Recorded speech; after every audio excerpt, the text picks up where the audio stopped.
All right. So have just a couple things to cover, so we shouldn't take up too much of your time today. So the first thing that I want to point out that we talked kind of hinted at last month is what we referred to as name normalization. So when you would search for a landowner, and I'm going to use our favorite example, Babson Farms. So previously, you might have seen like 5 or 6 entries for Babson Farms. And that is because depending on where their name is recorded is going to kind of depend on like how it gets displayed. So we saw variations of Babson Farms with and without the comma, with and without the ink and the period. And so we're just displaying all sort of various entry types. And so what the engineering team has been working on is normalizing what those names look like and then matching up those entries based off of the address. So that way, when you come in here and you're searching for a particular landowner who might own multiple parcels or parcels across multiple counties, you might only see their name once or twice, depending on what their mailing address is associated with those parcels. So if I clicked into Babson here, that would take me to the map. And as expected, I would see this, their owned parcels light up on the map here. I'm going to head back to the search. Um, We've also in the search added this click through section, township, and range here. So if somebody does search by a section, township, and range, name, parcel ID, whatever, that is clickable.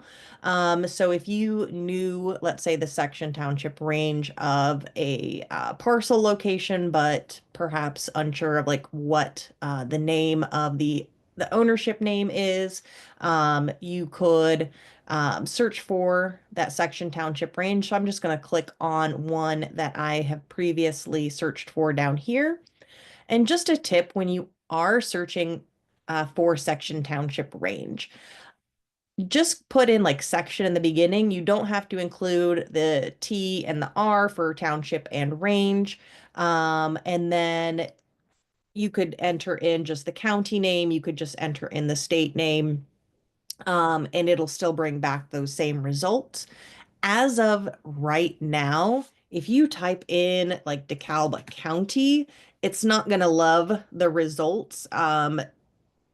Searching with the word county outside of like an address name or just a map location of that specific county, the search results don't play nice with it. However, our team is working on that, and you could expect that update in the next week or so.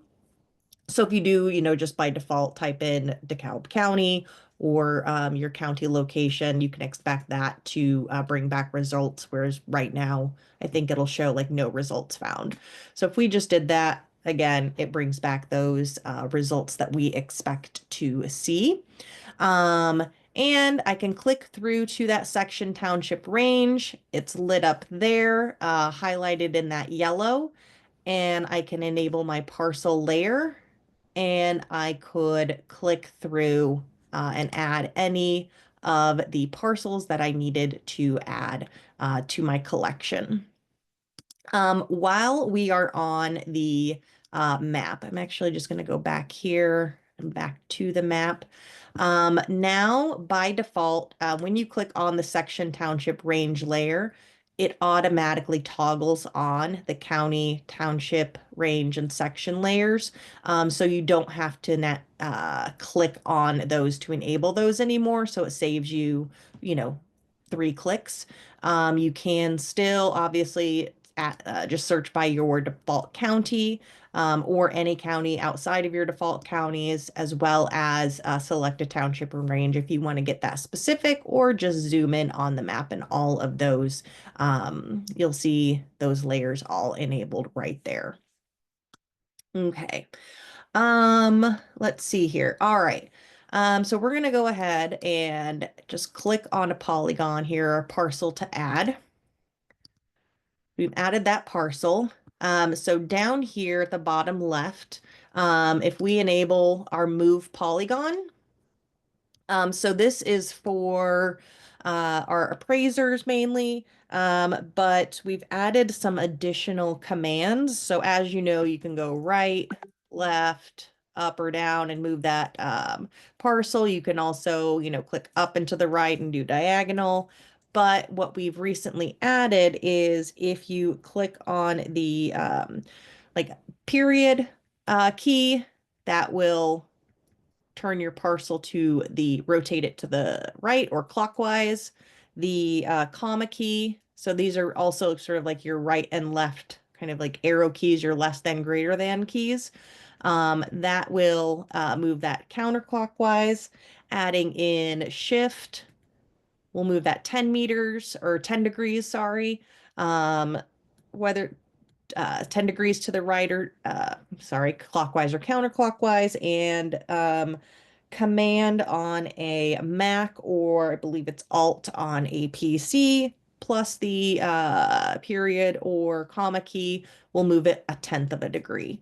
Otherwise, just you've got a degree movement there, a degree movement there. Um, let's see here.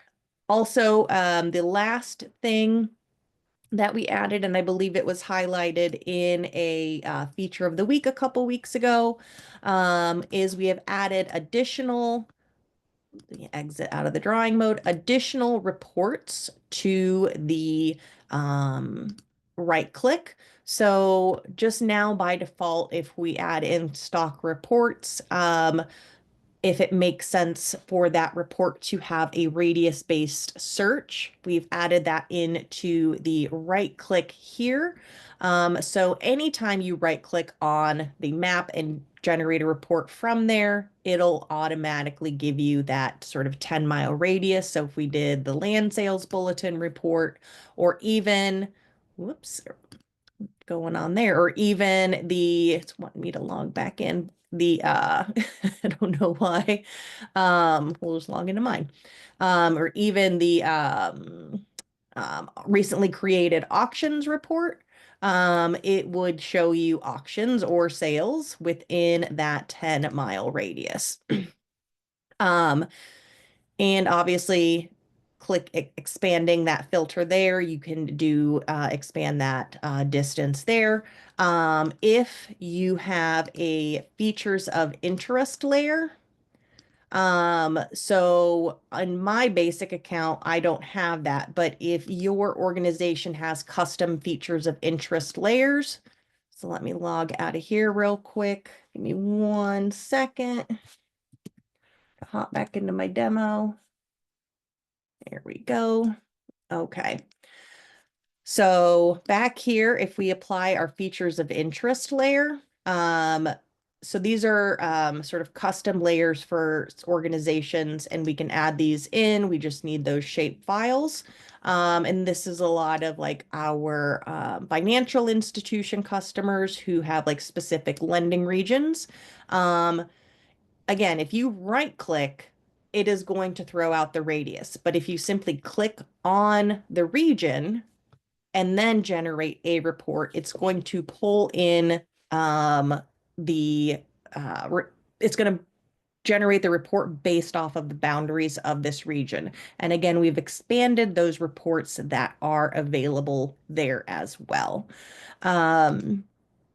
So that's kind of everything that was released in April. If there are any questions about what was released or just any general questions, feel free to throw those in the chat and we can work on covering those. Otherwise, I appreciate everybody joining today and have a great rest of your week.